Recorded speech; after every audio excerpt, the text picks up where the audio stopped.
ሰማይን ያለ ባላ ያቆመው እግዚአብሔር ምድርን በውሃ ላይ አንጠልጥሎ አጽንቶ ያስቀመጣት ሕያው እግዚአብሔር ለምግባችን የማያስብልን ይመስላችኋል? እኛን ከመመገብ እኮ እኛን መፍጠር ይበልጣል። ትልቁን አድርጎልናል። ነፍስ ለምትኖርበት ደም ለሚሆነው ምግብ ከመስጠትማ ልብስ ስጋ የሚለብሰው ልብስ ከመስጠትማ ነፍስና ስጋን መፍጠር አይበልጥምን? ስለ ልብስ ስለምን ትጨነቃላችሁ? የምድረ በዳ አበቦችን ተመልከቷቸው። አይፈትኑም፣ አይደክሙም። ሰሎሞን እንኳን በዘመኑ ሁሉ ከነዚህ እንደ አበቦች እንዳንዱ አልለበሰም። በመስከረም አብቦ ነገ በሳት የሚቃጠለውን ምድረ በዳ እንዲህ ባለ አበባ የሚያለብሰው ከሆነ እናንተ እምነት የጎደላችሁ እናንተንማ እንዴት አያለብሳችሁ? ስጋውን የፈተተላችሁ ደሙን የሰጣችሁ እግዚአብሔር ምድራዊ እንጀራ እንዴት ይነሳችኋል? ስለዚህ ስለምን ትጨነቃላችሁ? ስለዚህ እላችኋለሁ ምን እንበላለን፣ ምን እንጠጣለን፣ ምን እንለብሳለን ብላችሁ አትጨነቁ። ይሄንስ እምነት የሌላቸው አሕዛብም ያስቡታል።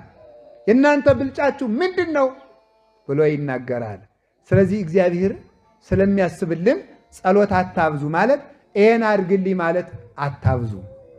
ዝም ብላችሁ አቡነ ዘበሰማያታችሁን ዳዊታችሁ ውዳሴ ማርያምን ደግማችሁ ቤታችሁን ጸሎቱ ውስጥ ጥያቄያችሁን አቅርባችሁ ስለጨረሳችሁ ማለት ነው። አንድ በረሃ ውስጥ የሚኖር ባይታዊ ምን ብሎ ተናገረ? አቤቱ ፈጣሪ ይህንን አድርግልኝ ብዬ ከመጸለይ አድነኝ። እንዲሁ እኮ ይገርማል እኮ ይህንን አድርግልኝ ብዬ ከመጸለይ አድነኝ። እንዲህ አድርግልኝ እንዴት እላለሁ? አንተ እያሰብክልኝ እንዲህ አድርግልኝ ለምን እልሃለሁ ብሎ ይናገራል። ስለዚህ ይሄንን አምኖ እግዚአብሔር ያስብልኛል ብሎ በሙሉ ልብ እንድንጸልይ ስትጸልዩ አትዘንጉ። ልቡናችሁን አታባክኑት። በጥያቄዎቻችሁ ብዛት ልቡናችሁን አትስለውት። አንተ ግን ስትጸልይ ቤትህን ዘግተህ ጸልይ።